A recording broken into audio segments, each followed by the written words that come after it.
Hello friends and welcome to another crash course lecture of your political science and international relations crash course. Right, आज के lecture में we will be looking at questions associated with Indian government and politics जो कि previous year questions के अंदर जो है आए हुए हैं. Right, कौन से questions हैं ये? अब ये दो questions हैं जुड़े हुए to Indian Constitution and working of the Indian Parliament. Questions जो है 2018 एंड 2017 से है. The first question is with regard to Indian constitution being a lawyer's paradise. ठीक है, काफ़ी ज़्यादा पॉपुलर ये स्टेटमेंट है, बहुत बार बच्चों ने पढ़ी भी होती है, पॉलिटी के अंदर भी पढ़ी होती है, लक्ष्मीकांत में भी मेंशन होती है. बट किस तरह से हमने इसको अपने ऑप्शनल के पेपर के अंदर आंसर में लिखना है इस स्टेटमेंट के एनालिसिस को, क्योंकि यहाँ पे आपको डिस्कशन करने को बोला है, राइट? तो कैसे डिस्कस करना है वो देखेंगे. Second question is a slightly twisted one asking you to differentiate between in parliamentary supremacy and sovereignty and Indian parliament क्या एक सॉवरन पार्लियामेंट बुलाई जा सकती है या नहीं. ठीक है, तो before we discuss the answers, just to let you know that if you are preparing for mains 2022 आप इस क्रैश कोर्स को बहुत बढ़िया तरीके से कॉम्प्लीमेंट कर सकते हैं with our toppers test series, right, जिसके अंदर 10 टेस्ट है, 4 half length tests of 125 marks each and 6 full length tests of 250 marks each, जो कि एकदम ही यूपीएससी मॉडल को रेप्लिकेट करेंगे. Right, apart from this you also get access to our current affairs modules from January 2022 जिसमें सारे important topics discuss है, and साथ ही में आपको हमारे एडिटोरियल समरीज के कंपाइलेशन जो है उसके पीडीएफ्स भी प्रोवाइड किए जाएंगे. Now, apart from this, if you're a beginner who's preparing for 2023, you have the option of joining our online recorded lectures, right? जिसके अंदर आपको सारा video content of close to 300 lectures, साथ ही साथ में weekly answer writing tests, that is 4 half length tests and 2 full length tests, and monthly current affairs जो हैं मिलेंगे. राइट, आप चूज कर सकते हैं as per your requirement, if you want without evaluation, if you want with evaluation, या फिर आपको मेंटरशिप चाहिए, एज पर योर रिक्वायरमेंट जो है आप ले सकते हैं. इंपॉर्टेंटली अगर आप डेमोज देखना चाहते हैं तो हमारी जो फ्री PSIR ऑप्शनल की प्लेलिस्ट है उसके आप लेक्चर्स देख सकते हैं as a demo for the course as well. Apart from this, if you are a student जो कि चंडीगढ़ ट्राई सिटी एरिया के अंदर रहते हैं एंड आप फिजिकल क्लासेस का पार्ट बनना चाहते हैं, चाहे वो जनरल स्टडीज़ हो या political science and international relations optional या फिर सोशियोलॉजी ऑप्शनल हो, तो अब sleepy classes is for the first time also going offline in our one and only batch. So there will be no multiple batches, no multiple timings, only one batch of selected students जिनके ऊपर dedicated time जो है spend किया जाएगा to ensure that they are able to crack the exam. ठीक है, 25 जुलाई onwards जो है इनकी क्लासेस की शुरुआत हो जाएगी. इंपॉर्टेंटली 24 को जो है we will be having a seminar with our toppers, right, जो कि आएंगे, इंटरैक्ट करेंगे बच्चों के साथ along with the entire faculty. So regardless of whether you're a part of a paid program और नॉट, अगर आप स्लीपी क्लासेस को देख रहे हैं, फॉलो कर रहे हैं, तो आप हमारे हेडक्वार्टर्स दैट इज मोहाली, ये एड्रेस है, वहाँ पे आ सकते हैं to be a part of this strategy session as well for 2023 and 2024. Right, अगर आप चाहते हैं हमारी इन क्लासेस में एनरोल करना, you can call on this number, या फिर आप हमारी वेबसाइट विजिट कर सकते हैं, या फिर हमको एक मेल ड्रॉप कर सकते हैं at sleepy.classes@gmail.com या फिर info@sleepyclasses.com. राइट, इन दोनों पे जो है आप हमें मेल भी जो है ड्रॉप कर सकते हैं. Now let's look at the first question that we are dealing with. The question says the Indian constitution is a lawyer's paradise. Discuss 10 marker जो है ये क्वेश्चन था इंपॉर्टेंटली. अब क्या स्ट्रक्चर होना चाहिए इस क्वेश्चन का, स्टेटमेंट को आपको डिस्कस करना है.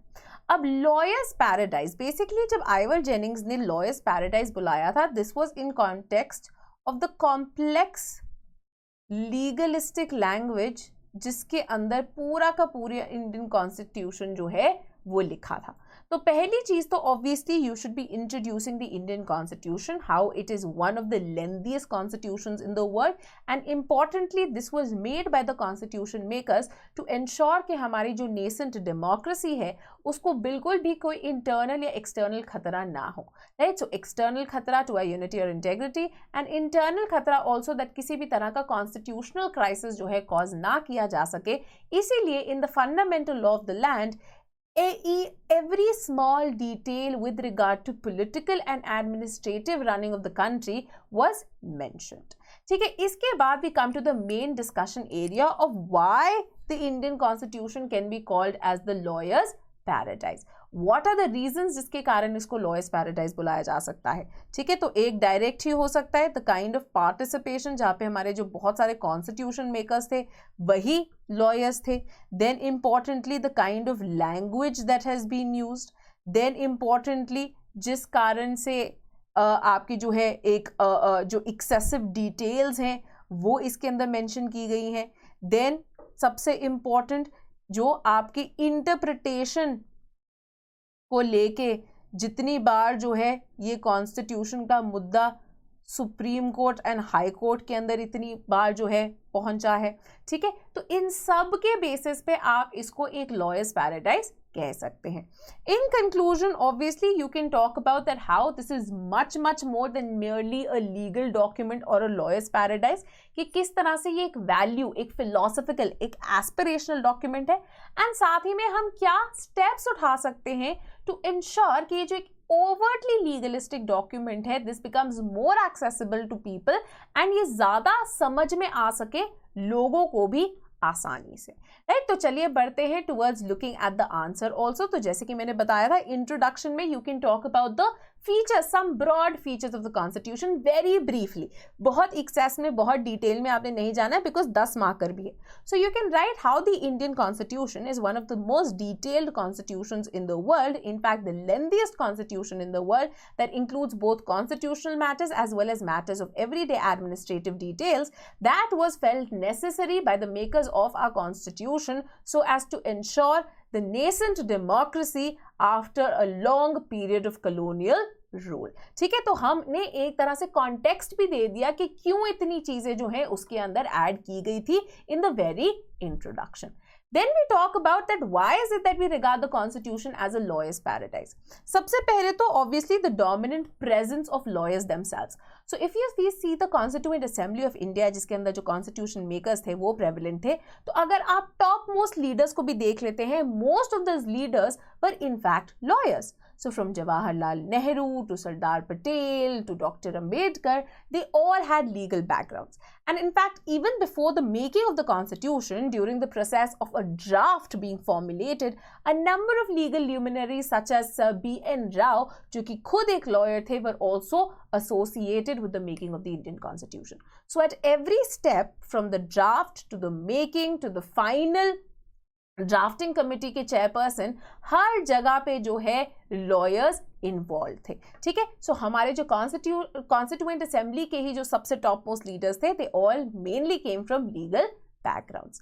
Then we talk about the excessive legalistic and complex language. So अगर हम vocabulary of constitution को देखते हैं, if you've ever gone through the bare draft, you will see the kind of language that is used is not everyday language, right? The language is extremely legal, the language is extremely complex, the language has a lot of legal jargon in it, जिसके कारण जो layman है, and layman ही नहीं बल्कि India की तो उस दौरान जो population थी, a lot of the population wasn't even literate, right? तो उनके लिए इसको समझना काफी ज्यादा मुश्किल था, राइट. इनफैक्ट यहाँ पे भी आप ऐड कर सकते हैं कि किस तरह से this actually prove to be a hurdle for people to receive justice, right. तो अगर हम बात करते हैं huge number of under trials की, one of the reasons is of course the fact that they cannot afford lawyers, but also the fact that they aren't aware of their very own rights and what the law says. क्योंकि इतना ज्यादा complex language है जिसके अंदर हमारा संविधान लिखा गया है.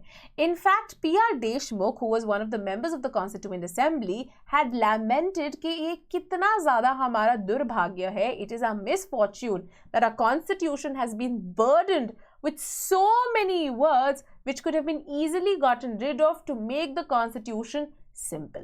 Right? So for example, आप comparative perspective जो है उसको भी draw out कर सकते हैं. Right? So this can also make your answer better. So comparative perspective compare कर सकते हैं आप with US की constitution. Right? कि अगर हम US की कॉन्स्टिट्यूशन की बात करें, एक बहुत ही ब्रीफ कॉन्स्टिट्यूशन है, ब्रॉड कॉन्स्टिट्यूशन विजन इसमें लिखी गई है, एंड रिलेटिवली तो जो लैंग्वेज है that is also much simpler than what has been used in the Indian constitution. Right? तो आपने क्या देखा कि यहाँ पे हमने थोड़े से व्यूज भी डाल दिए स्टॉल वर्ड्स के, एट द सेम टाइम हमने कंपैरेटिव पर्सपेक्टिव जो है वो भी इंसर्ट कर दिया. By doing this you add dimensions to your answer, जिसके कारण ये GS2 का नहीं बल्कि एक मोर ऑप्शनल टाइप आंसर जो है बन जाता है. Then importantly there are also a number of excessive details जो कि constitution के अंदर mentioned है. So every small administrative body से related details, constitution bodies की functioning से related details, federal polities से related detail, हर छोटी detail जो है constitution में mentioned है, often which is not found in the constitutions of other countries. इसके अलावा obviously because of the dense language, the kind of small details and the ambiguity with regard to a number of concepts, what has happened is that the constitutional interpretation has also led to a number of cases, जिसके कारण भी इसको एक lawyers paradise बुलाया जाता है. Right? तो बहुत सारे केसेस आप कोट कर सकते हैं, चाहे वो गोलकनाथ हो, SR बमई केस हो, केशवानंद भारती केस हो, LIC केस हो, they all involve the interpretation of various constitutional clauses or concepts or provisions. इसके अलावा very importantly the constitution also contains a number of undefined terms जिनको बहुत लूजली लिख दिया गया है. राइट? तो माइनॉरिटी राइट्स की बात की गई है, बट माइनॉरिटी की डेफिनेशन जो है कॉन्स्टिट्यूशन में नहीं दी गई. ऑफिस ऑफ प्रॉफिट को डिस्क्वालीफाई कर दिया गया है, बट ये ऑफिस ऑफ प्रॉफिट है क्या वो मेंशन नहीं है, and that is why it is open to judicial interpretation. Similarly contempt of court की पावर दी गई है, बट ये कंटेम्प्ट ऑफ कोर्ट किस बेसिस पे होना चाहिए ये कॉन्स्टिट्यूशन नहीं बताती है, जिसके कारण HK महेश्वरी क्या बोलते हैं that this makes a constitution very litigious. मतलब इसके कारण बहुत सारे केसेस, बहुत सारी जो है फाइट्स पहुंच जाती हैं कोर्ट्स के अंदर. Right? So it is because of these reasons that Sir Ivor Jennings, जिनकी ये statement है, has described the Indian Constitution as a lawyer's paradise. ठीक है? जेनिंग्स क्या बोलते कि देखिए जरूरी है कि एक कॉन्स्टिट्यूशन, एक बढ़िया कॉन्स्टिट्यूशन होने के लिए रिक्वायरमेंट है कि ये constitution should be intelligible to common people as common लोगों को भी जो है ये समझ में आ जाना चाहिए और बहुत कॉम्प्लेक्स नहीं होना चाहिए. Apart from this we should also remember कि हमारी जो इंडियन कॉन्स्टिट्यूशन है ये एक वैल्यू डॉक्यूमेंट है, बहुत सारी वैल्यूज को एम्बॉडी करता है. The idea of liberty, equality, justice, fraternity, as well as एक एस्पिरेशनल डॉक्यूमेंट भी है. मतलब क्या क्या चीज़ें हमारे लोगों के लिए, हमारे देश के लिए अवेलेबल होनी चाहिए, उनके बारे में भी बात करता है. In fact, for this purpose, time and again there have been numerous efforts taken, right, by the Parliament, by the Supreme Court in trying to make Constitution more accessible to the people. Right? In fact, जो हमारी जो National Legal Service Authority है and State Legal Services Authority है, वो यही करने की कोशिश करती हैं by providing ease of legal support for people जिनको अपने rights नहीं पता है. Similarly, जो Constitution Club of India है वो भी awareness raising measures जो हैं उनकी कोशिश करता रहता है. Similarly, आपने दूरदर्शन पे programs like संविधान देखे होंगे, जो भी संविधान के बारे में बहुत ही easy लोगों की language में they try to put across the main essence of the Constitution so that it becomes more understandable to the people. Therefore, despite whatever one might call our Indian Constitution as a lawyer's paradise, as excessively legal, it is a living, thriving, transforming, cosmopolitan document which has become the cornerstone of our country, as G. Granville Austin said. And ये जो constitution है इसका समझना and लोगों को accessible होना बहुत ज़्यादा ज़रूरी है, because it is a promise and fountain of justice, equality, liberty and all these aspirations and values that the Indian democracy strives for. Right? तो चलिए बढ़ते हैं towards our next question. The next question was a slightly complex one. 2017 का is one of the lengthier question. या 15 marker या 20 marker था, मेरे को याद नहीं आ रहा, but one of the two. So it was one of the lengthier questions. Now question कहता है differentiate parliamentary supremacy from parliamentary sovereignty. Would you consider the Indian Parliament as a sovereign parliament? अब ये question समझना जो है बहुत ज़्यादा ज़रूरी है. पहला पार्ट ऑफ द क्वेश्चन आपको स्ट्रेट अवे बोलता है कि आपने पार्लियामेंट्री सुप्रीमेसी को पार्लियामेंट्री सॉवरेनिटी के साथ डिफरेंशिएट करना है. ये दो टर्म्स हैं जो कि आपने कई बार सुने भी होंगे, parliamentary sovereignty more popularly.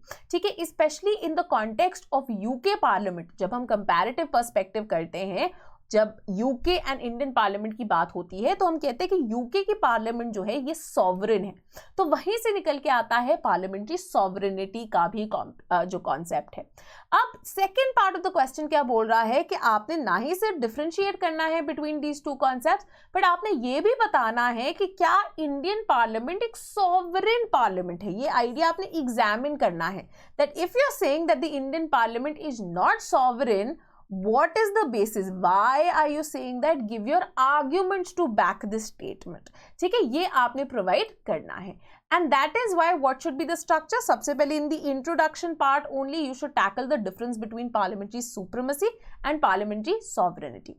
Then you come to examining the Indian case, whether the Indian parliament can be regarded as the sovereign parliament, and you have to examine it. Right?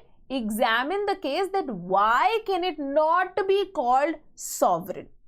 Right? तो आप refer कर सकते हैं हमारे various constitutional provisions को, various judgments को, various practical aspects को, जिसके बेसिस पे the sovereignty of the parliament, Indian parliament is limited. And then you can conclude the answer by providing the basis of why the sovereignty is also this parliamentary sovereignty जो कि ये notion है, right, किस तरह से India को apply नहीं करता, एंड बाय नॉट अप्लाइंग किस तरह से एक बहुत ही डेलिकेट बैलेंस या सिंथेसिस मेंटेन करने की कोशिश करता है between two types of political systems, the UK system on one hand and the US system on the other hand. ठीक है, सो ऑन दिस नोट जो है आप कंक्लूड कर सकते हैं आंसर को. सो सबसे पहले इज अ ब्रॉडर इंट्रोडक्शन. जरूरी नहीं है आपने ये डालना है, ये हमने डाला हुआ है. So for any other exam also, चूंकि आपको relationship between executive, legislature, judiciary या इस तरह का कोई भी क्वेश्चन आता है, आप ये स्टेटमेंट यूज कर सकते हैं. तो अगर तीन ऑर्गन्स हम बात करते हैं ना, गवर्नमेंट के कितने ऑर्गन्स होते हैं? 3 ऑर्गन्स होते हैं, executive the implementing one, legislature the law making one, and judiciary the adjudicating one. Right, तो अगर हम इन 3 ऑर्गन्स को देखें तो एग्जीक्यूटिव को हम एसोसिएट करते हैं with the reason of the state, the raison d'etat, right, the power through which state implements, executes, and state का सबसे ज्यादा मैनिफेस्ट फॉर्म आता है. राइट, जैसे कि गवर्नमेंट हम बोलते हैं, जो हमारी गवर्नमेंट है, prime minister and his council of ministers as well as the head of the state, right, जो आपकी इंपॉर्टेंटली प्रेसिडेंट भी होते हैं. देन इसके अलावा जुडिशरी जो है गार्डियन की तरह एक्ट करती है of the constitution. And last but not the least जो लेजिस्लेचर है वो कस्टोडियन होते हैं पॉपुलर विल का. एंड पॉपुलर विल किसके अंदर दर्शाई गई है? कॉन्स्टिट्यूशन में, विच is the fundamental law of the land. तो गार्डियन ऑफ द कॉन्स्टिट्यूशन कौन है? हमारे सुप्रीम कोर्ट है. अब अगर हमने डिफरेंशिएट करना हो between the two terms of parliamentary sovereignty and supremacy, there can be slight confusion. A parliamentary sovereignty basically means that in the domain of law making, जो पार्लियामेंट है सॉवरेन है, मतलब इसके ऊपर किसी भी तरह की लिमिटेशन नहीं है जो कि इसकी पावर को कर्टेल या लिमिट कर सके. On the other hand, parliamentary supremacy means that the parliament as an organ of the government is supreme over the other organs of the government, right? Other organs of the government like legislature and judiciary, कि इनसे भी जो है ये ऊपर है, ये supreme है। नाउ इंपॉर्टेंटली एवी डाइसी ने जो है sovereignty of parliament particularly with regard to UK कुछ आइडियाज आगे रखे थे। सबसे पहले इन्होंने बोला था कि when we talk about parliamentary sovereignty the first connotation implies कि ऐसा कोई भी लॉ नहीं है जो कि पार्लियामेंट नहीं बना सकती। सेकेंडली ऐसा कोई लॉ नहीं है जो कि पार्लियामेंट रिपील या मॉडिफाई या चेंज नहीं कर सकती। एंड साथ ही में there is no difference between laws that are fundamental या फिर कॉन्स्टिट्यूशनल या फिर लॉज जो कि हम पार्लियामेंट द्वारा बनाए गए हैं, राइट। सो बेसिकली इंडिया के अंदर हम डिफरेंशिएट करते हैं, there are statutory laws, basically ऐसे लॉज जो कि आपकी पार्लियामेंट बनाती है, and then there are certain laws जो कि कॉन्स्टिट्यूशन के अंदर ही मौजूद है, तो वो फंडामेंटल लॉ है, वो कॉन्स्टिट्यूशनल लॉ है जिसके बियॉन्ड पार्लियामेंट भी नहीं जा सकती, right. In UK there is no such differentiation because there is no written constitution, right. So British parliament जो है उसके अंदर पार्लियामेंट्री सॉवरेनिटी एंड सुप्रीमेसी दोनों ही एग्जिस्ट करती है because of the unbridled powers which the British Parliament enjoys, considering there is no written constitution which is prevalent, and ना ही कोई ऐसी independent judiciary को power दी गई है जो कि curtail कर सके या review कर सके the law making power of the Parliament. In fact, with respect to British Parliament and its sovereignty, ये बोला जाता था कि the British Parliament can make any law save changing the colors of the eyes of an individual. ठीक है, इतनी wide ranging powers जो है उनके पास मौजूद है। अब अगर बात की जाए इंडियन कॉन्टेक्स्ट की, which is the second part of the question, that क्या इंडियन पार्लियामेंट सॉवरेन है, तो हम when it comes to Indian parliament we say that India में पार्लियामेंट की पावर जो है लिमिटेड है, कंप्लीटली सॉवरेन नहीं है ये। There are certain limitations which exist when it comes to the Indian parliament. अब जो कॉन्स्टिट्यूशन ऑफ इंडिया है इसने, अब हम बात करते हैं ना, जब हम पार्लियामेंट्री सिस्टम ऑफ गवर्नमेंट की बात करते हैं, इंडिया ने सिस्टम किससे लिया, ब्रिटिश से। The Westminster form of government जो है हमने अडॉप्ट किया। However the Indian parliament is not as sovereign or a sovereign legislature जैसे कि ब्रिटिश पार्लियामेंट है, right. In fact in recent years also जब former British prime minister Boris Johnson को लेके एक केस निकल के आया था, उनकी एक इंपॉर्टेंट प्रोरोगेशन थी जो कि सुप्रीम कोर्ट ऑफ यूके तक पहुंची थी। सुप्रीम कोर्ट ऑफ यूके ने रूल किया था कि जो प्रोरोगेशन है जो कि आई थी प्राइम मिनिस्टर की तरफ से, प्राइम मिनिस्टर कौन है, ये एग्जीक्यूटिव का हिस्सा है, तो इन्होंने क्या बोला था कि ये प्रोरोगेशन जो है ये इलीगल है। क्यों? बिकॉज इसने प्रिवेंट किया पार्लियामेंट को from doing it's work, and the British parliament is the mother of all organs. British parliament को कोई और ऑर्गन जो है कर्टेल नहीं कर सकता, नॉट इवन एग्जीक्यूटिव। तो इस रूलिंग ने दोबारा जो एक sovereign status of the British parliament है उसको हाईलाइट किया। So by giving such contemporary examples आप और ज्यादा सब्सटैंशिएट कर सकते हैं ऐसे क्वेश्चंस को। Then very importantly, when it comes to the Indian Parliament though, the Indian Parliament is not a sovereign body. Why? Now आपने ये भी एग्जामिन करना था क्योंकि आपको एग्जामिन करने के लिए बोला गया है, तो आप लिस्ट आउट कर सकते हैं वेरियस कंडीशंस को, राइट। तो यहाँ पे मैंने पैराग्राफ फॉर्मेट में किया है, आप इसको पॉइंट फॉर्मेट में भी कर सकते हैं। क्यों नहीं है इंडियन पार्लियामेंट सॉवरेन? सबसे पहले सॉवरेन कौन है? जो will, popular will of the people किस में रिफ्लेक्टेड है, that is truly reflected in the fundamental law of the land which is the Constitution of India. ठीक है, then apart from Constitution of India, the powers of the Parliament are also limited by the fact that there is a central legislature and then there is a state legislatures for every state, and there is division of powers which is done as per Schedule 7 जो आपकी 3 list है, union, state and concurrent list. इसके अलावा importantly there is also independence of the supreme court जो कि ensure की गई है। ये कैसे इंश्योर की गई है? By making the supreme court a guardian of the constitution, and इनको पावर दी गई है ऑफ जुडिशियल रिव्यू के अगर पार्लियामेंट किसी भी तरह से उल्लंघन करती है कॉन्स्टिट्यूशनल प्रोविजंस का, it can be struck down, right. इसके अलावा इंपॉर्टेंटली जो आपकी बेसिक स्ट्रक्चर डॉक्ट्रिन है which was promulgated as per the Kesavananda Bharati case, जिसके थ्रू जो amendment power of the parliament है that has also been limited. Therefore, certain foundational elements of the constitution cannot be gotten rid of by the parliament even through Article 368. Apart from this, the powers of the parliament are also limited by the fundamental rights which have been guaranteed under Part 3 of the Constitution to all the citizens of the country. Now, apart from all these points, there are also certain other systems of checks जो कि balance out करते हैं parliament की powers को, है ना. जो हमारे रिटन कॉन्स्टिट्यूशन है, सबसे पहले तो वो पावर्स को डिवाइड कर देता है amongst all the organ. So there is no one organ which reigns supreme over the others, but हर किसी के पास अपना डोमेन ऑफ फंक्शनिंग है to keep a check on the other.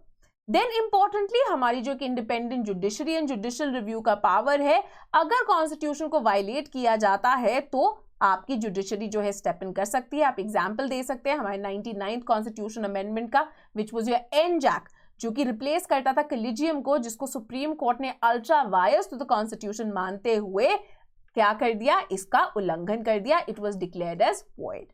Then very importantly, the doctrine of separation of powers, which has also been considered a part of the basic structure doctrine, जो कि पहले assert किया गया था Keshavananda Bharati case में, and then it was further reiterated in the Indira Gandhi judgment as well, right? So इसके through there is a proper separation of powers, जहाँ पे हर organ जो है एक दूसरे के ऊपर check and balances maintain करके रखता है.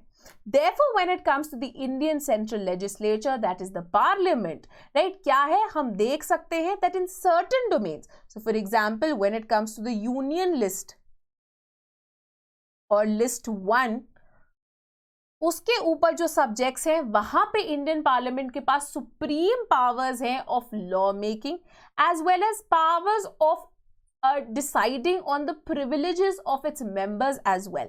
But apart from this, importantly इनकी पावर्स को कर्टेल किया गया है by the written constitution as well, and साथ ही साथ में through supreme court's authority of review. Therefore, when we look at the Indian scenario, we realize that ना ही इंडिया में parliamentary sovereignty exist करती है and ना ही supremacy exist करती है of any one organ. For example, USA में हम क्या कहते हैं that if on one polar end is the parliamentary sovereignty of UK, on the other end is the judicial supremacy of USA. And हम जो Indian scenario है वो either of the extreme ends of the spectrum पे नहीं है, but क्या करने की कोशिश करता है, एक डेलिकेट बैलेंस, एक सिंथेसिस मेंटेन करने की कोशिश करता है between both these models of parliamentary sovereignty in UK and judicial supremacy in the US. Therefore, as Alexandrovich had said, उन्होंने with respect to federalism बोला था, तो हम एक larger argument भी पेश कर सकते हैं कि इंडियन कॉन्स्टिट्यूशन truly एक sui generis, एक बहुत ही यूनिक डॉक्यूमेंट है जो कि इंश्योर करता है democratic values, parliament as well as accountability to people to formulate a constitutional limited government जो कि इस democratic value को continued and enduring रखे for future generations as well. Right? On this note, today's lecture comes to an end.